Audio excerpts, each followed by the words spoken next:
Magandang araw. Tanong, paano natin malalaman kung malapit na maubos ang gasolina ng YTX natin? Kasi karamihan nagsasabi mas maganda nga daw sana kung may fuel gauge para na monitor ang gasolina. Actually, kaya meron itong tinatawag na fuel cock o yung fuel faucet nitong motor natin.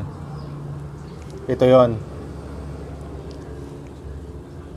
Kung makikita nyo ngayon, nakaturo siya sa side o paharap, papunta sa harap ng motor. Itong posisyon na to ay naka-off.